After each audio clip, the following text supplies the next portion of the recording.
নসিহত করব যে ভুলেও নিজের জীবনকে বিসর্জন দিতে যাবেন।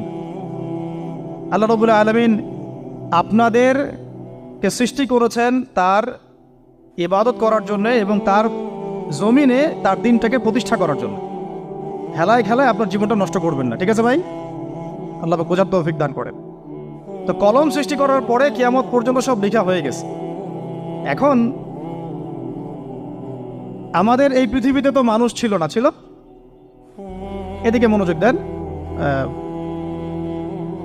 এই পৃথিবীতে কি আগে মানুষ ছিল? এই পৃথিবীতে আগে কি ছিল তাহলে বলেন? হ্যাঁ, মাশাআল্লাহ। এই পৃথিবীতে আগে কি ছিল? এখন ওরা নাই? সবার সাথেই কিন্তু একটা করে আছে। কমপক্ষে কয়টা করে? সবার সাথে কমপক্ষে একটা করে। আর কোন কোন জায়গা আছে যেখানে জিনের বড় বড় আখড়া আছে। পৃথিবীতে যে জায়গাগুলো থেকে ইসলাম বিরোধী